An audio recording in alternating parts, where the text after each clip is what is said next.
think she painted a picture of me and then took a picture of it. Holy smokes, that is amazing. I am the documenter. I am the keeper of memories.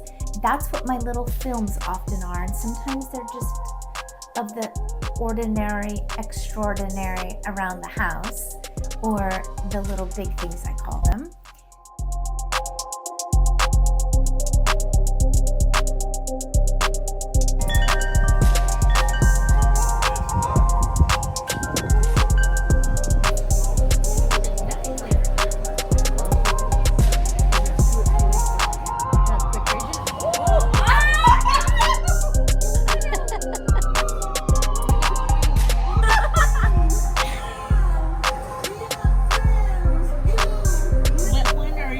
I'm just gonna take some bites.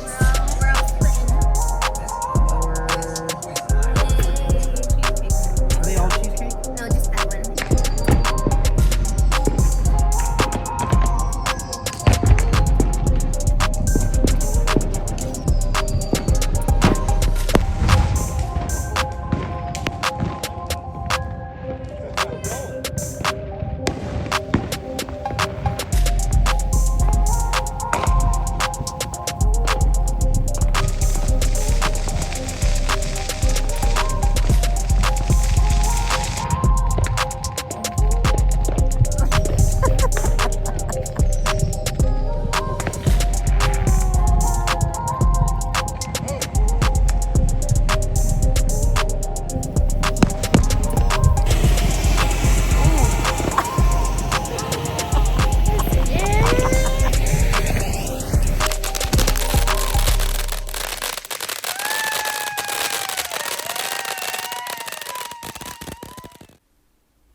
I like this room.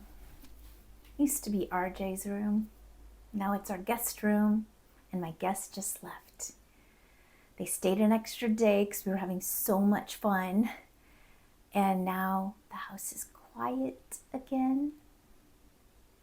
So quiet. But, and I'm tired. You know, I think entertaining makes you tired a little bit, but super worthwhile. I love doing it. And now it's back to life as usual. It is July 6th, 2025.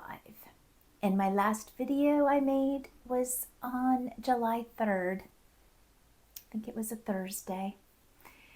And I didn't mean to make that video. It just came up because I found a button. And if you are confused as to what I'm talking about, maybe you could watch my video just before this one. And it's about the button I found that I didn't mean to make a video about, but I did. I had a great time with my friends.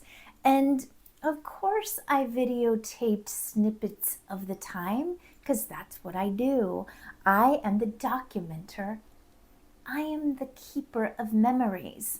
So of course I'm going to interweave some in here and be thankful that you might want to watch them too, because I realize most of all, the purpose of my channel is to keep memories. And that's what my little films often are. And sometimes they're just of the ordinary, extraordinary around the house, or the little big things I call them. And sometimes they include beautiful people in our lives. I was thinking this morning when I woke up about December, when our one and only daughter moved away. And I was doing Vlogmas at the time, and I was doing jelly tasting every day, well, for like 25 days. And the videos were short, they weren't super long, but they meant the world to me because we were documenting the time up until RJ got in her car and drove across country. Not across, just up. She went up and over a little bit. But, you know, she was leaving. She was leaving this room that's been her habitat for so long. And she was leaving her mom and dad, and we were sending her off. And I documented so much of that in our it sounds so dramatic to say our last days together, but our last days as if in the way that we knew them, the way that we knew them as her, as my best bud, going thrifting, going out to eat, all the adventures we would do because she lived at home. And chances are she's not coming back home to live again. She's moved on to the next phase, the next chapter. And so I was so thankful that I documented those days leading up to her leaving, and even when she left, the days how we felt after, and all the tears and all the crying, and how we kind of got back into the rhythm. And I'm so thankful that I documented that, even though it was hard to do. I mean, it's not easy to document things like that, but it was important, and I'm glad I did. And so while our friends were here, I documented some of our chilling time, and we danced. Of course, me and Sundaisy are going to be dancing it out together. That was fun. We always love to dance together. And so there'll be some of that at the end. So you'll want to stick through here. But while she was here, we had a really good discussion about when we were in school. Now, we are Gen Xers. I graduated in 1989. She graduated in 1988. We're a year apart from each other. But, or no, that wouldn't be 88. She would have graduated. Okay, I'm getting all confused. She graduated in 90. I graduated in 89. Rich graduated in 88. Not that any of it matters. But anyway, when I was in high school, and we had this discussion while she was here, I went to a private high school, Christian high school, and I started off my education as college prep because I wanted to be college bound, which meant you had to take some college prep classes. Now, I don't actually really know what that means, but somewhere along the line, I couldn't handle it. And it was the math. Math is really, really challenging for me. So I couldn't get past algebra. They kept holding me back in algebra. I couldn't get past algebra. And then that meant I couldn't get all the credits and do all the things to be college prep. So then I went down to a standard student, and which meant the standard students had to take something called life skills. And what life skills was all about was learning to drive. I remember we had driver's ed, learning to write checks, pay bills, basically live life. But also what was included was a bag of flour to carry around as if you had a child. And so everyone who was college prep and in a different social status, they didn't have to carry the bags of flour around. Just the students who they didn't think were college bound. So we were talking about how immediately it made it to where there were two social statuses. The ones that were like, oh, we're going to college. You'll be having children and paying bills. And it kind of made you feel away, It made me feel away. Like I wasn't as good as they were. My value was less. I don't know how to word it. And it was created by the school. And then it led into where my kids went to school. And my kids had struggled in school as well. And so they were in, I cannot think of the name of it, but they had to have extra help. And so there would come a time during the course of the day where this extra teacher that was giving them extra help would come in and say, oh, you have to come with me now. And they would do their extra help. So then my kids told me this later, because once they got into middle school, or high school for sure, they're like, I'm done with this. Get me out of this situation, because everyone knows that I need extra help. And that therefore they know that I'm not as smart as they are. But what my problem is with all this school stuff, the school situation that I have experienced in my lifetime and in my kids' lifetime, Now, I don't know how school is these days because I'm not involved. You know, I have a 30-year-old, a 26-year-old, and a 23-year-old. They're all up and out. But while they were in school, yeah, there was that same thing of like divided, and all the kids knew that these kids needed extra help, and all these kids knew that they were more smart or what have you, and they were going to go to college, and maybe you were going to go to college, but I don't know if you could get in. Well, it turns out I didn't go to college. Neither did any of our 3 children. We're all very amazing humans, by the way, but none of us went to college. And I have a video on this because I've already sort of spoke on it, considering I don't believe everyone is made for college, but I don't bash college because there are the kids that are made for college. And just so happens in our family, none of us were made for college. So we have a son who's in trade school and is doing quite well, honestly. And I think they were doing a disservice for the kids that were college bound and not having them do the life skills course, because don't we all need to know life skills?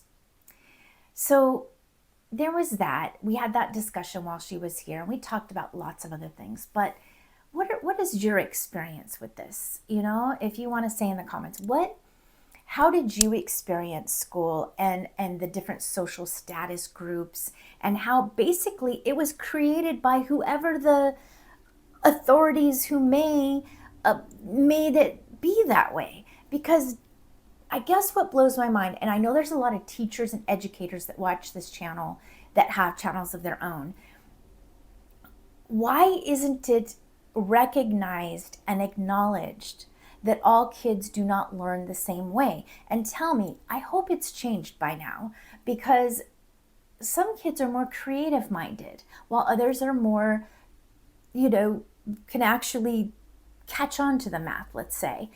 And why is it that if you can't do this high level math, you're considered not as smart, or, oh, poor you, And it's created by the higher ups. And I just wish they had schools that catered, and I think they do. I think these schools exist, but they're far and few between, that cater to the learning styles of each child, and not to make one feel any less or more than the other. Is that a thing? So, wow, got off on that subject, didn't mean to. Okay, let's change the subject. But I am still curious what your thoughts are on it. I didn't really mean to go off like that. It's something we talked about while my friend was here. But what's even more exciting than that subject I got off on, is she made pizza.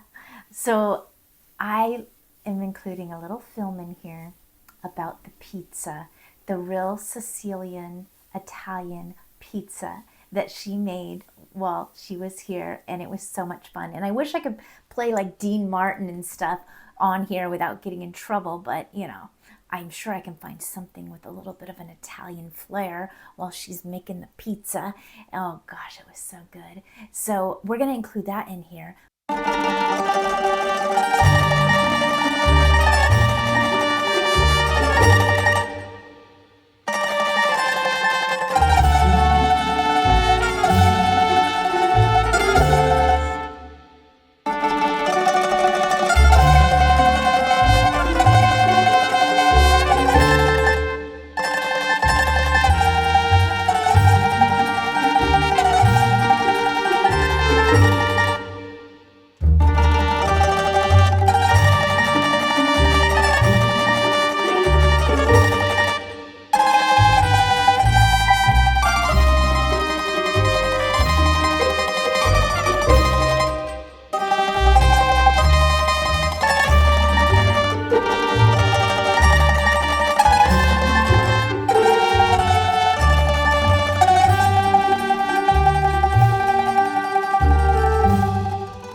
mail. I got mail from Heather, who has a channel. Here, look over here. Who has a channel, and her channel's called Sincerely Heather. And right now, she's actually doing a project, a 30-day project of taking pictures of beautiful, ordinary things, and with her real big camera. And they are becoming her thumbnail. And actually, what she's doing is a live every single day, taking time to use her camera to capture these beautiful, beautiful moments. So that is what Heather's up to.